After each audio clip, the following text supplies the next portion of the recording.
Hmm.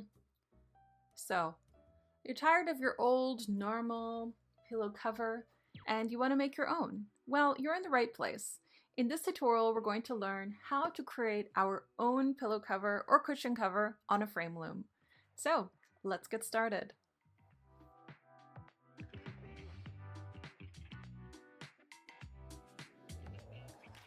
Hi everyone, I'm Gina Dargan. I'm a textile artist and creator of fibers and design. And in this tutorial, we're going to be learning how to make a pillow cushion. Now, if you are excited to add a little bit of life to your living room or maybe in your bedroom or just some space that you need a cushion for, then this is the tutorial just for you. For this project, I conducted a poll on weaving tutorials, and the top choice was a cushion/pillow cover. I asked you what kind of designs did you like, and the top responses were the designs 2 and 4. I like the organic flow and the line texture of the design, so I picked a few design elements from each to create a new design. A little later in the video, I'll tell you a little bit about my creative practice and how I decided on the final design.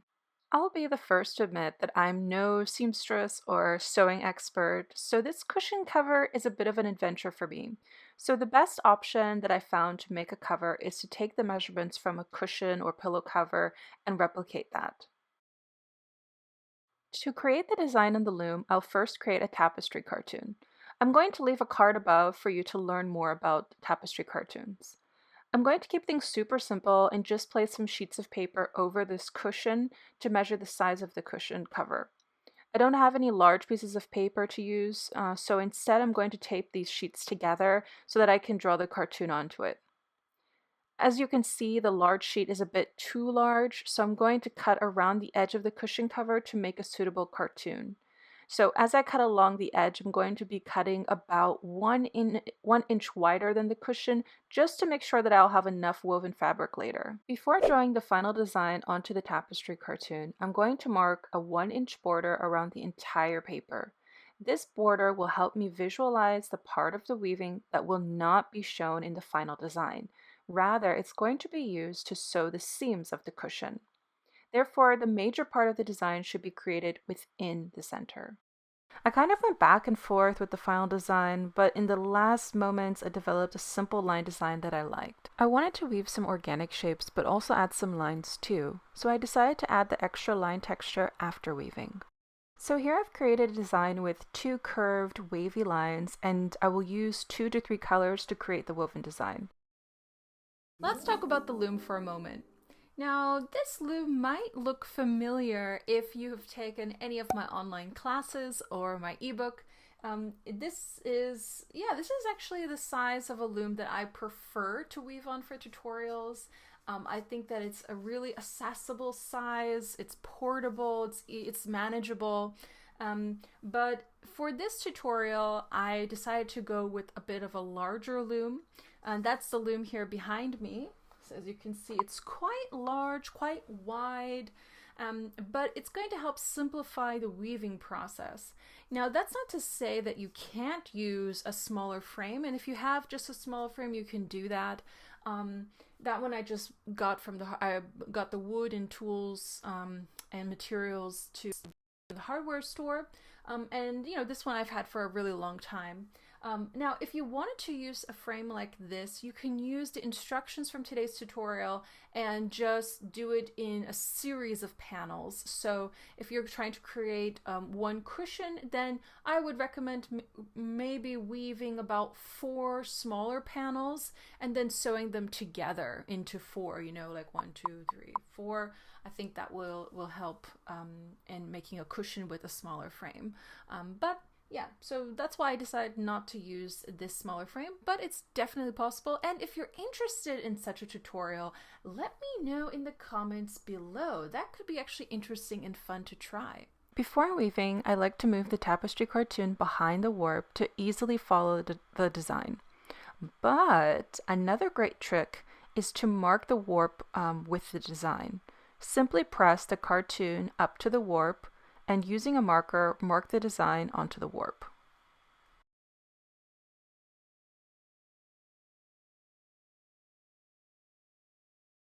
And finally, it's time to start weaving. As always, I'm starting my design with a row of twining and a few rows of plain weave. The first section, I'm filling in the first curve with this bright yellow gold color. Don't let the video fool you, this is a slow process. You have to follow the marked lines on the warp, so take your time. In the next section, I had planned on weaving vertical lines with color 1 and color 2, but I just didn't like the color combination. Instead, I went with a white cotton cord and loved how it brightened up the first section. Filling in this section was a bit easier, but once at the top, I had to create the next curve design. Here, I'm taking my time to weave in the curve on the edge. Once I started the last section, I decided to use the warp interlocking technique due to the location of the curve. This technique will hold the weft and warp together in this tricky section. Remember, although this is sped up, it's a slow process. Once the design is complete, I secure the ends of the weaving with some plain weaves and a row of twining. Next, above the weaving, I cut the warp straight across. I like to keep at least an inch of warp to secure the ends back into the weaving. At the bottom of the loom, the loops of warp can be easily loosened and removed.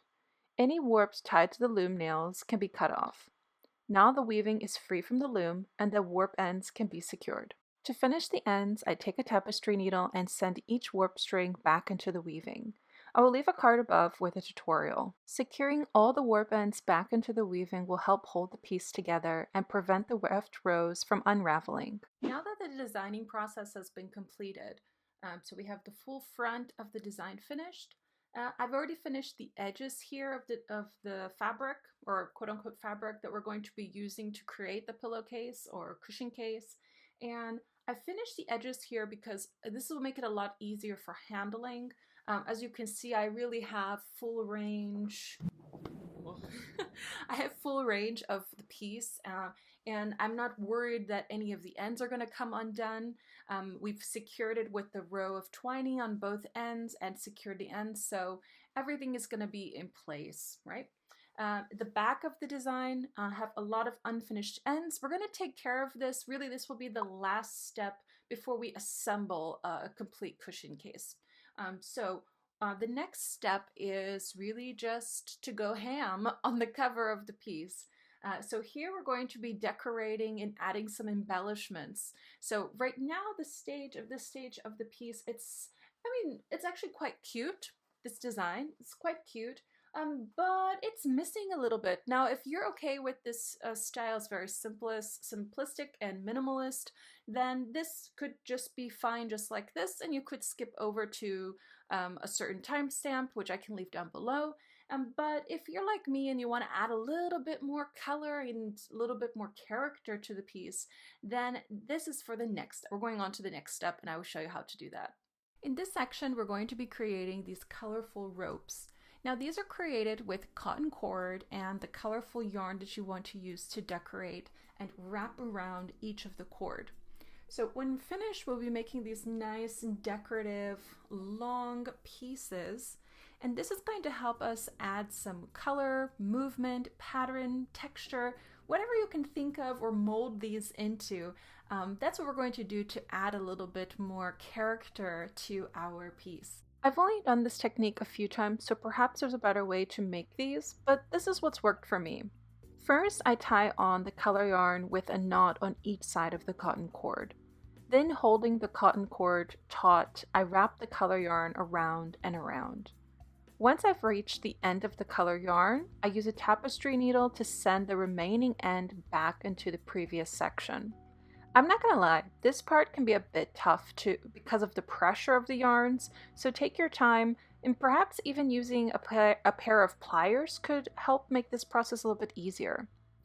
So now you can repeat and continue this process until you've reached the desired length.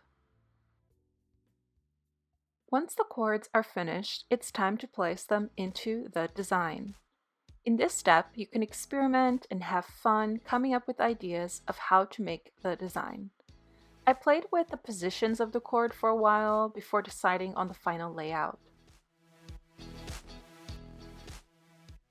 Before finalizing the design, keep in mind the required area for the pillow cover seams. I reserved an inch around the entire weaving, so this area didn't have any cords added to it. To attach the colorful cord onto the weaving, I used the tapestry needle and the color yarn used on the cord. Starting from the edge, I placed the cord down and sewed the yarn around 3 times. Then I secured the end in the back of the weaving with a knot.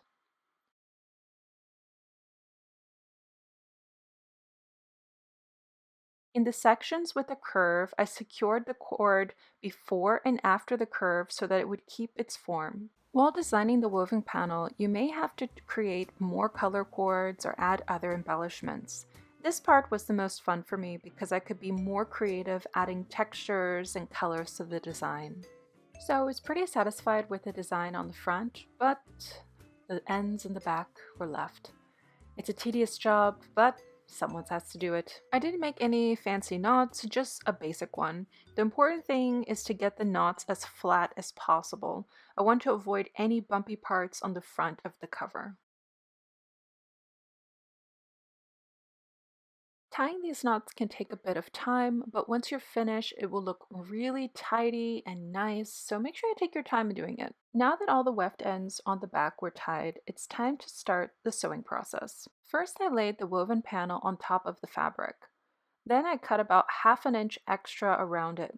Like I said, I'm not so experienced with sewing, so I just wanted a little extra just in case. Somehow I don't have footage of me adding the fabric to the panels, so what I've decided to do is just draw a quick diagram here to show you how I applied the fabric to the panels to sew. So here we have the woven panel, and then we have a piece of fabric.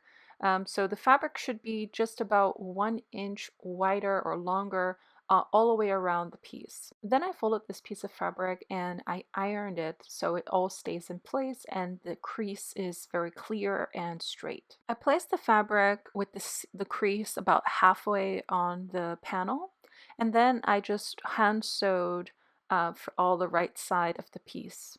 Now remember, we're creating a seam here, so when I sewed the sides, I left about 1 inch of space between the edge of both the fabric and the woven panel. Next, I took another piece of fabric a little longer than the previous piece and repeated the same steps on the left side.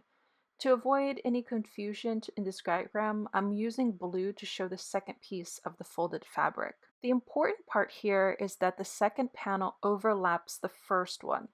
Once in place, I hand sewed the second panel, and in the end, all the panels are in place and secured. Here you can see my fabulous hand sewing skills. You can also see this, the seam here, these spaces around the fabric. I tried to sew as straight as possible, but things happen. I think one way to avoid crooked lines is, marking the fabric beforehand, but I kind of just did everything by hand and by feeling with the warp strings and sewing the fabric down in the right places, especially with the cords in the way. But I think it came out pretty well. And now it's time for a little bit of a workout in flipping this fabric into our cushion cover.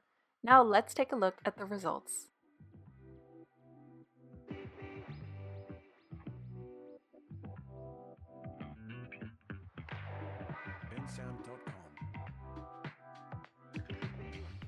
And this is the final piece. Now, I'm really happy with the result of this piece. As I said before, I'm not an expert sewer or anything like the seamstress.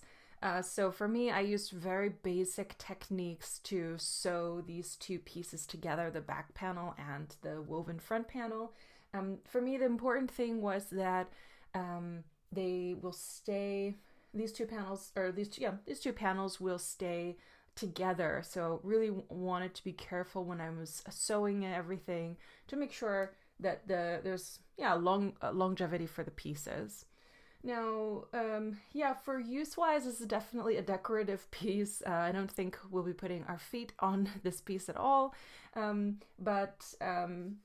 think it's going to be a piece that stays around, especially during those summer or warm months, to add a bit more sunshine to the rooms. This would be really nice, like on its own. But also, if there's several different pillows like this, I could definitely see a series of these. That would be really beautiful to have in a living space or in, a special room. But I think the key thing with this project is really experimenting and just, yeah, letting go a bit in your designs. And I wove these three sections here, and I could have just wove this and sewed the back on without these cords, and that could have been just fine. But I do like to add a little bit of character, a little bit more color pop in the piece. And for me, I really am drawn to things that with lots of texture and a bit more of a wow. And so for me, it was about putting these colorful cords in, but also even adding these little the ends on with the fringe, because I thought that was pretty cute. But yeah, you can add as much as you like or take away. At one point, I had made these really cool tassels, so these are really nice. And I had thought that I was going to add them in the white section, but I kind of felt like it was overdoing it too much. But to each their own. If you want to add lots of texture, lots of colors, you can do that. And there's lots of different ways with the colorful cords or tassels. There's lots of things that you can do to add and to make something yours. It can be the patterns or the different types of yarns that you use. It's up to you. So I hope that this project was fun for you to make, and for me, I had a really great time trying this out. I've made like bags before, but this was a really big project and fun project, and I'm really excited to use this at home. Well, that is the end of our tutorial. Now, if you enjoyed it, please hit the like button below and hit subscribe for future tutorial videos just like this one that we had in today's video. Also, down below in the comments, let me know what kind of weaving project would you like to see next. I have a series of different types of projects that I would like to do on the frame loom and show you guys my own creations, but I would love to know what kind of things would you like to see next, and also tell me about the different types of colors. Did you enjoy this color palette, the more bright and summery colors, or would you like to see something more with earth tones or more contrast or colors that conflict or evoke emotion? I don't know, but let me know what you think down below and in the comments, and share that with me and with the audience. All right, everyone. Well, I hope you had a great time following my tutorials and seeing what I created on the loom. And I hope to see you all in a future video. All right, everyone. Bye.